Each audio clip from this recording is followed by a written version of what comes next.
आज गजा के हवाले से भी जो पिछले 12 घंटे के अंदर बयानात सामने आए हैं, रूह कांप जाती है आपकी,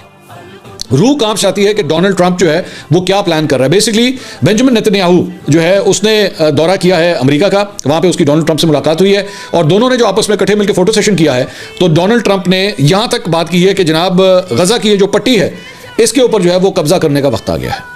और इसके अंदर अमेरिकी फोर्सेस का भी अगर इस्तेमाल किया जाएगा या अमेरिका ही इसके ऊपर बेसिकली कब्जा कर ले तो बहुत सी चीज़ें जो है हल हो जाएंगी। बल्कि उन्होंने यहाँ तक कहा है कि यहाँ पे जो मुसलमान रहते हैं वो अगर यहाँ से चले जाएं तो ज़्यादा बेहतर होगा। वो तो खैर ये पहले भी कह चुका है, अब उसने इसके ऊपर जो है वो दोबारा इस अपने इस बयान के ऊपर जो है ये दोबारा रिपीट किया है इसे जी वो वहाँ रह क्या गया है, वो तो कचरे का ढेर बन चुका है, मलबे का ढेर बन चुका है वहाँ पे जितनी बमबारी हुई है। और शर्म नहीं आई, आई वॉन्ट टू से इस शख्स को शर्म नहीं आई कि ये सारी बातें वो उस शख्स के साथ बैठ के कर रहा है बेंजामिन नेतन्याहू के, जिसने उस इलाके को मलबे का ढेर बनाया, जिसमें हजारों की तादाद में फलस्तीन जो है वो शहीद हुए। ना बच्चा देखा, ना औरत देखी, ना बूढ़ा देखा, ऐसे बमबारी की जैसे यहाँ पे उन वो जो मिसाइल्स थे और वो जो जिन हेलीकॉप्टर्स का इस्तेमाल किया गया वो इस तरह लग रहा था कि वो ट्रेनिंग अपने जो है वो रूटीन के ऊपर आए हैं। कोई लिहाज नहीं था, किसी किस्म का कोई लिहाज नहीं, ना हॉस्पिटल देखा गया, ना फर्स्ट एड देखी गई, ना एम्बुलेंस देखी गई, जो निशाने पे जो चीज़ आई उसको वैसे ही तबाह कर दिया गया। और आज ये सूरत हाल है कि ये अमेरिकी सदर जो है वो बेंजामिन नेतन्याहू को साथ बैठा के कहता है जी गजा की पट्टी के ऊपर कब्जे का वक्त आ गया है, वहाँ के मुसलमानों को जो है निकालने का वक्त आ गया है। ये है वो ग्रैंड प्लान डोनाल्ड ट्रंप का। मैं अब यहाँ पे मैं पूछना चाहूँगा,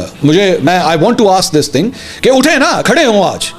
आज वो पाकिस्तान तहरीक इंसाफ के चमचे जो वहाँ पे बैठे हुए इस शख्स को सपोर्ट कर रहे थे, आज खड़े हों, आवाज़ बुलंद करें अपनी। देखिए फ़लस्तीनियों के साथ क्या हो रहा है,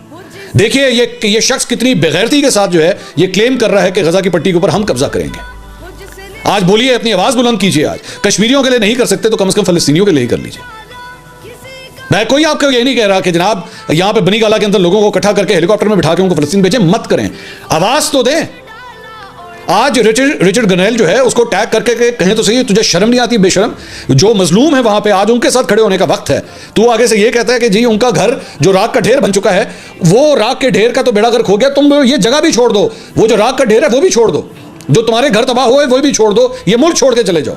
जहां पे तुम्हारे बाप दादा सबकी कब्रें हैं वो सब इलाका छोड़ दो, क्योंकि जनाब इजरायलियों ने यहां पे आके जो है बसना है, क्योंकि जगह उनके लिए कम पड़ती जा रही है, इसलिए जगह खाली कर दो।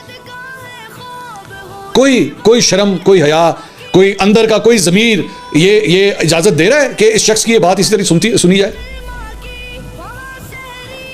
और मैं हैरान हो गया कि इस सारी चीज़ को एक और भी हरकत हुई वहाँ पे, बल्कि इसने एग्जैक्टली जो जुमला कहा डोनाल्ड ट्रंप ने, उसने कहा it would be my hope that we could do something really nice, really good, why would they want to return, that place has been hell. कि जनाब वो जगह जो है वो तो अब दोज़ख बन चुकी है। दोज़ख बनाया किसने है? वो शख्स तेरे साथ बैठा हुआ है, वो बेशरम बेगैरत तेरे साथ बैठा हुआ है जिसने हरकतें की हैं। आज अगर कोई गैरतमंद सदर होता ना अमेरिका का, तो वो उस शख्स को वॉर क्रिमिनल कंसिडर करता, वो इससे मिलने से इनकार करता। लेकिन उसी के साथ बैठ के इस शख्स ने गजा की पट्टी के ऊपर जो है वो कब्जे करने का प्लान आज पूरी दुनिया को बताया। बेसिकली मैं डोनाल्ड ट्रंप को मैं जो देख रहा हूँ ना, जब से इसने ओहदा संभाला है, ये डिलिबरेटली इंटरनेशनल हॉट इश्यूज जो है ना उनके ऊपर जान के कोई ना कोई कदम उठा रहा है, ताकि इसको पूरी दुनिया को एक ही मैसेज दे दे कि the new policeman is here. Donald Trump इलाके का नया SHO, इस दुनिया का नया SHO जो है वो आ गया है। नए साहब आ गए हैं जिनके अंदर ना, वो अक्सर हमारे यहाँ गाँव देहात में एक वो लाइन इस्तेमाल की थी, बड़े साहब आए ने, नए साहब आ गए ने, उन्हें कुर्सी संभाल ली है। ये डोनाल्ड ट्रंप जान के सब कुछ कर रहा है। इसको भी इस बात का पता है, बाय द वे मैं आपको ये बता दूं कि उसको इस बात का पता है कि अगर मैंने ये हरकत की जो ये बोल रहा है,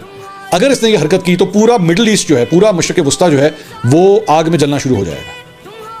और वहाँ से क्या रिएक्शन आएगा, अगर तो वहाँ के मुसलमानों में, उनके रहनुमाओं में, बल्कि मुसलमान मुझे कहना चाहिए मुसलमान रहनुमाओं में मशरिक़ वस्ता के, अगर उनमें अभी भी थोड़ी सी कोई गैरत बाकी है, तो